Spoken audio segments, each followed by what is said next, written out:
The emergency meeting was called for 9 a.m. on March 24, the morning after Alex Eala's fourth-round exit. WTA executives filed into the conference room at Hard Rock Stadium expecting to review the usual post-tournament numbers, ticket sales, merchandise revenue, and broadcast ratings.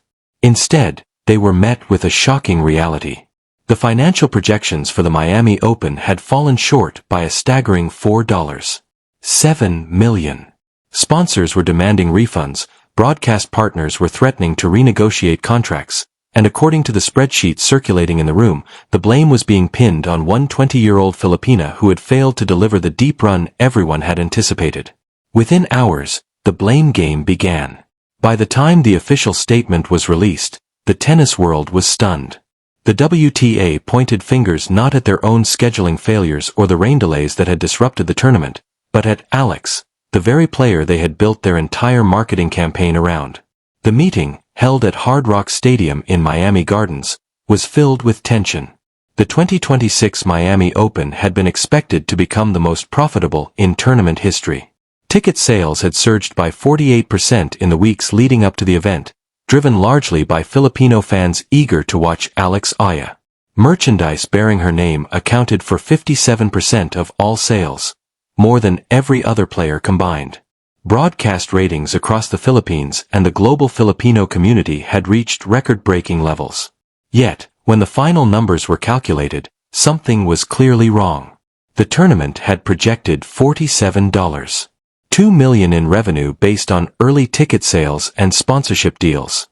The actual revenue came in at $42.5 million, a shortfall of $4.7 million. It raised a critical question. How could a sold-out tournament lose money? The answer lay in the details. While ticket sales were strong, they were heavily concentrated around sessions featuring Eala. After her fourth-round loss, the value of premium tickets for later rounds, quarterfinals, semifinals, and finals, dropped significantly in the resale market. Sponsors who had paid premium rates for visibility during her matches saw their exposure cut short. Broadcast partners who had scheduled prime-time slots for her appearances were left with gaps to fill. Insurance claims added to the damage. Several major sponsors had purchased key player performance insurance policies, expecting Eala to reach at least the semifinals. When she exited early, those policies triggered payouts, further reducing tournament revenue. The result was devastating. The Miami Open would become the first in a decade to operate at a loss. Soon after, an internal memo leaked, intensifying the controversy. Marked confidential, it criticized the tournament's over-reliance on a single player's marketability. The language was harsh, stating that the financial model had collapsed when that player failed to progress beyond the fourth round. It also questioned the decision to center the entire marketing strategy around Eala, calling it an unsustainable approach.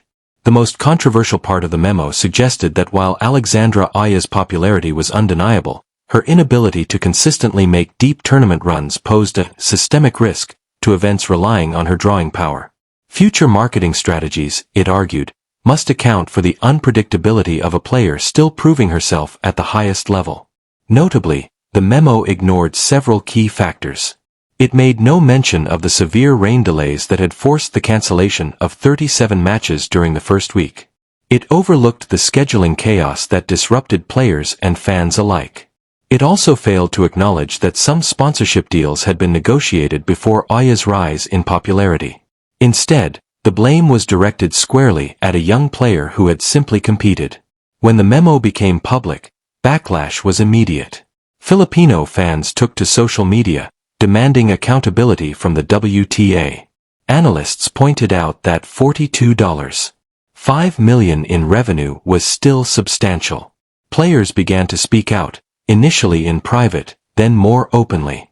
One veteran, speaking anonymously, remarked that perhaps the WTA should examine its own business model before blaming a young athlete. Despite the criticism, the narrative had already taken hold. Alex Eala was being blamed for the tournament's financial failure.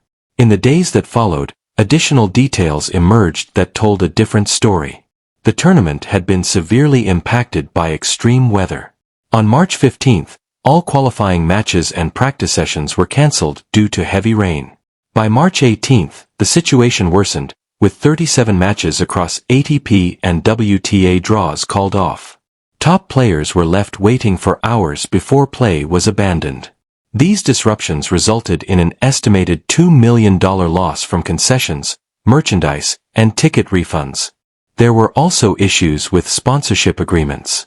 Some insurance policies had been based on outdated rankings. When those deals were signed, Aya was ranked 29th, but by the time the tournament began, she had dropped to 51st due to expiring ranking points. The expectations built into those contracts no longer matched reality. Broadcast partners faced their own challenges. They had paid premium rates expecting Aya to reach at least the quarterfinals. Her early exit led to a 23% drop in expected viewership hours, forcing networks to fill airtime with alternative content, while also seeking compensation.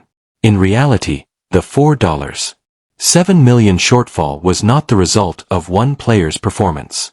It reflected a flawed financial model built around a single star without accounting for uncertainty. As one sports economist explained, relying on one player to sustain a $47 million revenue model was fundamentally unsound. As news spread, outrage grew. Filipino fans who had traveled across the world to support Aya expressed their frustration. Social media was flooded with messages defending her and criticizing the WTA. Many argued that the organization had benefited from her popularity, only to turn against her when expectations were not met. The controversy quickly escalated as more voices from the tennis world began to speak out. Fans pointed out that Aya had effectively carried the tournament's popularity, outselling every other player combined. Yet, despite her impact, the WTA appeared to blame her for not delivering a deep enough run. To many, it felt unfair and unreasonable. Players initially responded anonymously, but soon began speaking publicly. Jessica Pegula, who had experienced the Aya effect firsthand during their 2025 Miami semi-final match, defended her. She stated that it was not fair to place that kind of responsibility on Alex, emphasizing that she is a great player who draws massive crowds and handles herself with professionalism. Pegula made it clear that the business side of the sport should not fall on a player's shoulders.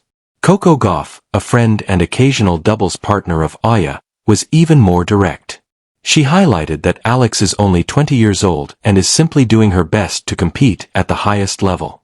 If the tournament built its financial expectations around her performance and those expectations failed, Gauff argued, the responsibility lies with the organizers, not the player. Even Billie Jean King, the founder of the WTA, weighed in with a carefully worded but powerful statement. She reminded the organization that the purpose of the WTA is to provide opportunities for female athletes to shine, not to turn them into scapegoats for organizational shortcomings. She described Alex Eala as the future of the sport and stressed that she should be celebrated rather than blamed. The backlash became so intense that the WTA was forced to release a follow-up statement, attempting to soften the tone of the leaked memo. The organization reaffirmed its support for Alexandra Eala and clarified that the internal document was part of a broader financial review, not an attempt to single out any individual. They expressed regret for any misunderstanding. However, by that point, the damage had already been done. The incident exposed how decisions were being made behind closed doors, further weakening the already fragile trust between players and the organization. Throughout the entire situation, Alex Eala remained calm and composed. After her loss to Karolina Muchova, she returned to the Philippines for a short break ahead of the clay season. When the controversy erupted, she stayed away from the spotlight. Her management team released a brief statement saying she was focused on recovery and preparation, and would not comment on matters beyond her control. Privately, however, sources suggested she was hurt, not because she believed the criticism was valid, but because she had given everything to the tournament. She had battled through a grueling 3-hour, 20-minute match against Laura Siegemund, dealing with delays and difficult conditions. She had shown composure in a tight match against Magda Linette and competed fiercely against the 13th seed, Karolina Muchova, until the very end. Despite her efforts, she left Miami with 120 ranking points, $15,720 in prize money, and a projected ranking of 45. It was a slight drop, but far from a failure. Yet instead of recognizing her contributions and the massive audience she brought to the sport, the narrative shifted toward blame. Media outlets had previously described her as a rising superstar, noting that wherever she played, she attracted large and energetic crowds. But while fans embraced her, it became clear that the WTA's internal perspective did not fully reflect that same appreciation. With the Miami controversy behind her, Eala turned her attention to the clay season. Her next stop would be the WTA 500 Upper Austria Ladies Linz Open in early April, followed by major tournaments in Madrid, Rome, and ultimately Roland Garros. Clay courts, where she trained at the Rafa Nadal Academy, suit her playing style, favoring patience, movement, and tactical awareness. Her record against Czech players had been challenging, standing at 0-12, with Machova adding to that tally. However, clay courts offer more time to construct points and adapt strategies, giving her a better opportunity to overcome those difficulties. As one analyst noted, the tennis world moves quickly. While the WTA dealt with the fallout from Miami, Eala shifted her focus forward. Reflecting on her recent experiences, she expressed gratitude for competing in high-pressure matches and recognized her growth compared to the previous year. She acknowledged that while the stage felt familiar, she had evolved as a player. She had proven that she belongs among the best. And as she steps onto the clay courts in Linz, Madrid, Rome, and Paris, she carries with her the confidence that no matter what critics or organizations say, she is not the problem. She is part of the future of the sport.